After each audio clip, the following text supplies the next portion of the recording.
Hi folks, this is Jerry Hughes, speaking for the unrestricted free market, which is exactly what you're going to find here on the Swap Shop. Everything, if it's not red hot, tied down, or too big to carry, you'll find it for sale here. Everything except your sacred honor and your liberty. God save the Republic of the United States of America. Yeah, can't swap it at him, but you can swap at us at 790-2040 in the Perfection Auto Works studios, or if you're calling in from Douglas or Globe, you can call to 866-725-5467 and buy, sell, or trade anything you like. But first we're going to talk to Bobby Livingston of RR Auctions. Welcome to the Swap Shop. Okay, tell us about RR Auction, Bobby Livingston. Well, RR Auction is a monthly autograph auction. We specialize in signed materials. I like to say every day I get to read really famous dead people's letters. We sell them every month and have for 30 years. Did you start the business 30 years ago, or is it a family business? It's a family business. My cousin started it in the basement of my aunt's house, and it's grown into, we're going to do about $15 million in auction sales this year. That's not a bad growth, especially despite the economy. Right. Collecting autographs, people are passionate about it because signatures, obviously do a lot of things. It really tells you the personality of the person who signed it, and these are our icons. So when you see Abraham Lincoln's unmistakable signature, it's like, whoa. And of course, John Hancock, big signature on the Declaration of Independence, really set in motion our country. So yeah, you could almost start a war with an autograph.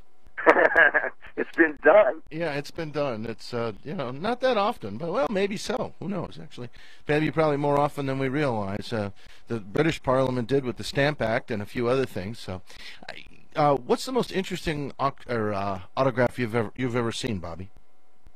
Well, for me, the most interesting autograph was we got that picture of Albert Einstein with his tongue sticking out. Yeah. It was a big giant print, and he had inscribed something on it in German.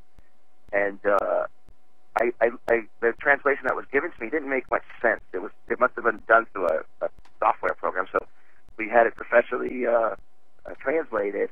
And in it, he would write to a journalist, Eric K. Smith, the ABC News. He said, "You like this gesture. I can do it. A diplomat like you never can." Albert Einstein. Huh. And I was like, "What? Did he just explain what he thought of that picture?" And then when I did some research, I found out that he had that picture. He was actually photographed with 2 other people, and he called the newspaper and had this particular print and 10 other ones, his image cropped and shipped to him. So it was just, he understood the meaning of free speech with that gesture and what he asked about it, and he understood the power of images. So that kind of stuff, it just brings history to life for me. Is that on your website? That is on our website. Look, there's some 15. We have the 15 favorite lots are on there, so that's one of them. That's at rrauction.com. Mm-hmm. You probably could say that 3 or 4 more times during this brief interview, and it would serve both you and the audience to know more about your product. Now, that's the most interesting. What is the most historically significant signature that you have ever come across in your signature auction? At rrauction.com. We've had everybody from Henry VIII to George Washington, Edgar Allan Poe. I mean, the most historically significant signature. It's hard for me to say, but I could tell you the most historically significant document we had was William Barrett Travis, commander of the Alamo. Alamo, right? Yeah. The day Santa Anna showed up, I think February 23, 1826, he hurriedly writes out this receipt to a local rancher for 40 cows. He buys 40 beeves, calves to feed the troops because the Mexican army's coming and they know it. And so he writes out this thing and signs it William Barrett Travis, the commander of the Alamo. Give this bearer the money for 40 beeves. It's an IOU. He hands it to him, and proceeds to die. And but while they're besieged, fade in, fade out. While they're besieged at the Alamo, he sends out his very famous victory or death letter, which calls on the rest of of Texas and the United States to come to his aid. And he says at the very end, he says, "But I got plenty of food." He basically says, he says, "I got 40 beeves." So that letter we had was directly, in the most famous letter in Texas history. So in other words, he was not only inviting them to repel a revolution or to help out with a revolution, but also to a Texas barbecue. Unfortunately, we know what happened. It wasn't a very good barbecue. So, but yeah, really a really cool and significant letter that we had at our auction. What would really be interesting is if the people of Texas sued Santa Ana for the beef. Yeah, but what happened was that the rancher did go give the receipt to the government once it was set up 2 years later, because it's docketed on the back, paid Republic of Texas. So he got the dough, but he got paid. Mm-hmm. So that was very interesting. That is fantastic. That is fascinating and historically significant. Is that document displayed anywhere to the best of your knowledge, or a private investor got it and that's that?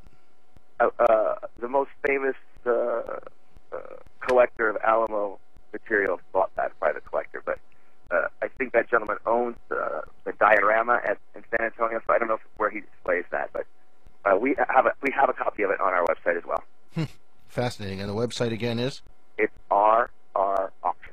Are you at liberty to say approximately how much something like that signature would be worth? I don't know how much it went for, I won't ask you that, but how much would a signature like that by Colonel Travis be worth? Well, I can tell you what that sold for. It sold for over $140,000. But a signature by Travis is rare anyway, because he wasn't famous long, and he was he's scarce.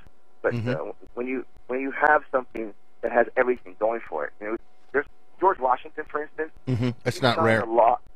Signed a lot of military commissions and discharge papers as part of his normal right day. It's not rare, so it doesn't, that in and of itself doesn't up the value. Only his provenance is what gives it value. Absolutely. And the historical significance. When George Washington writes from Valley Forge, then you got a whole different ballgame going on, in his own handwriting, where he talks about troops and things. Have you ever seen any original copies in Thomas Paine's hand of Common Sense? No. I'm looking for one. Anybody out there got one? Go to rrauction.com. That would be amazing. Wouldn't that be to touch the document that Paine had written? That would be absolutely fantastic. There's a wonderful book, and I'm trying to think of the name of it, but it's co-written by Newt Gingrich, and I can't think of the name. I've interviewed him twice now, and his name doesn't stick in my mind. But it talks about, Paine wrote that during the time just before Valley Forge. Right. And it was distributed to the men at Valley Forge to inspire them. And there was an argument between two brothers, the fictional part of it in this book. And one of them, they got into an argument, and one of them poked the other in the ribs with his elbow. And he said, "Oh, Thomas, you try my soul." And that was supposedly the inspiration for the title of Thomas Paine's, these are the opening line, "These are the times that try men's souls." Right. Anything else you'd like to tell us? I mean, how does a person, are all the things you have up for auction documented on your website, so if people wanted to look at them, they could look at rrauction.com and just see what they are? Yeah, absolutely. It's free to register. You just go in and you send us fill out a form. It's free, and you can begin to bid, but you don't have to register to look at the images. They're all there, and everything is authentic. We take authenticity really, really seriously, because after 30 years and every month and millions of autographs, we've seen every fake forgery, secretarial, auto pen, every attempt to try to fool us. So everything's very vetted by we have world-class authenticators that work at the auction house, but we also show everything to a third-party person who's unbiased to make sure that they agree with our opinion. If not, we won't offer it. Every signature we sell at our auction is guaranteed authentic forever, and so we're on the hook. Because we don't own the stuff we sell. We have hundreds of designers each month send us their treasures for us to auction for them. And what's your fee for doing that? Typically, it's between 10 and 15%. The more expensive the item, the less we charge. I see. Yeah, because you make enough money on the transactions, you can charge a lower percentage.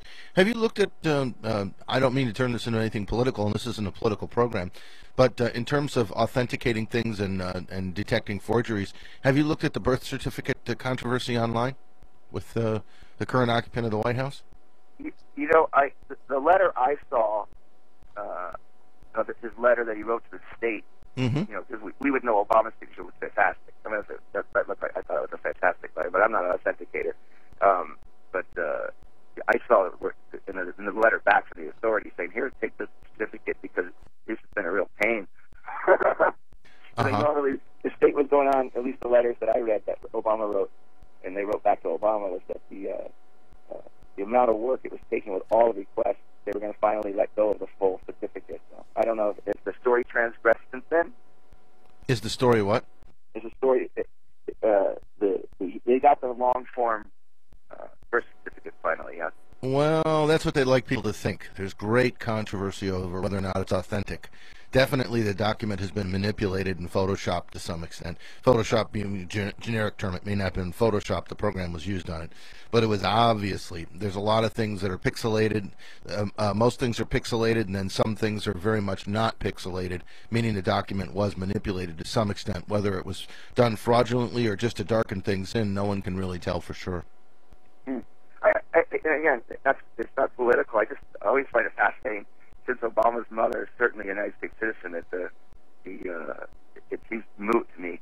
The laws are very clear on that. It's not. It's actually not moot, and it's not clear. His mom was only 18 years of age, and the federal law governing that was that she would have to have been resided in the United States for 10 years previous after reaching the attaining the age of 15. And seeing as how she had not, there's a huge controversy as to whether or not, he probably was born in Hawaii, but whether or not he's a natural born citizen. Because remember, his father was not father was a Kenyan citizen, but at the time Kenya was a protectorate of Britain, which made him a British citizen.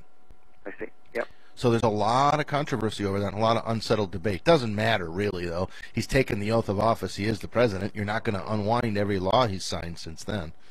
Right. Yeah. Anyway, we went in a completely different direction. I know, but documents are fascinating, and that's what we deal in. So I think it's quite appropriate. Do you deal only in documents?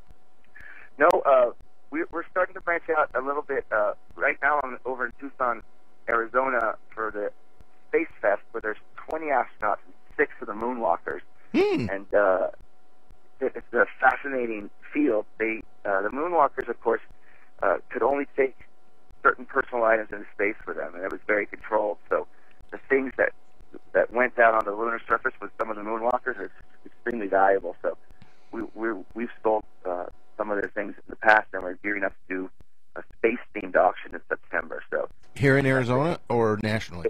It'll be internationally again, just like our regular auction out of Amherst, New Hampshire. But we've had the experiment pins that were used on the surface with moon dust on it, gloves that were used on the moon, and this was all junk the government didn't want. The Smithsonian had the right to take everything that the astronauts, their suits, everything that was.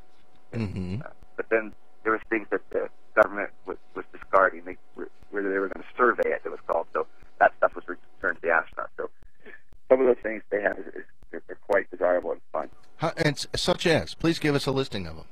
Well, out there is a silver chalice that Buzz Aldrin took communion on the moon with. A fascinating artifact. There was other Bibles brought to the moon. I think Edgar Mitchell brought microfilmed Bibles to the moon in honor of, I believe, Roger Chaffee from Apollo 1 who died. He had planned to take a Bible to the moon. So they took things like that, and then there's the patches that were on their uniforms and things like that went to the moon, as well as bags and all kinds of other personal trinkets like crosses. And then there was these things called Robbins medallions. They were commemorative coins. A lot of coins brought into space. There was stamps, covers, cachets. So there's a wide range of material that went to space. Some of the most popular things that are collected are they brought packets of souvenir presentation flags that they would give to employees and government dignitaries upon return. And so those are all well documented and quite valuable. What does something like that presentation flag go for? Well, we had one that was signed by Neil Armstrong, Buzz Aldrin, Michael Collins, Apollo 11, made out to a Texan, and we sold it for $48,000. Wow. So, but you can get one. You can get other ones for maybe $1,300 from other missions. Okay, and again, that's rrauction.com. Yeah. I want to invite you to do something because it's so fascinating. From time to time, when you have an interesting item, if you'd like to email to me, charles@libertywatchradio.com, I will announce these items on the swap shop. I'm not looking for any money out of it. I just think it's fascinating to the audience, and this is a program about buying, selling, and trading used things, ergo the name Swap Shop. So if you have something that would be of interest or an auction that would be of interest, please feel free to drop me a line from time to time, and I'll announce it on the air. I certainly will, and as a return, if you'd like, with swap shop people come with autographs and you want to make sure they're authentic, you email it to me and we'll authenticate them for free and let you know you got the genuine article. What a wonderful idea. Symbiosis. Gosh, you mean in the free market people act in their own best interest and it's good for both parties? What a novel concept. And we didn't need a government regulation. No, barter. Let's do it. Go figure. Okay, Bobby. Appreciate your time here on the Swap Shop. Yeah, thank you so much. My pleasure. AM 1030 KVOI Cortero Tucson, The Voice, AM 930 KAPR Douglas, and AM 1240 KJAA Globe. Up on our first break. I think that was fascinating. From time to time, I've made a decision that I'm going to put a few more interviews on the Swap Shop. If they go with the general theme of the program, that the free market is the place to make the economic decisions, and that people will always act in their own best enlightened self-interest, and that enlightened self-interest is the best regulation that there can be. If I find things of that nature, or if you as the audience have things to suggest of that nature, feel free to give me a voicemail off the air at 419-2500. That's 419-2500. Or you can send me email, which is the preferred way of getting in touch with me, charles@libertywatchradio.com. Like the rabbi says, if you have a kvetch or a kvel, you can send it to me, charles@libertywatchradio.com. Now we're going to hear from the good folks at Perfection Auto Works.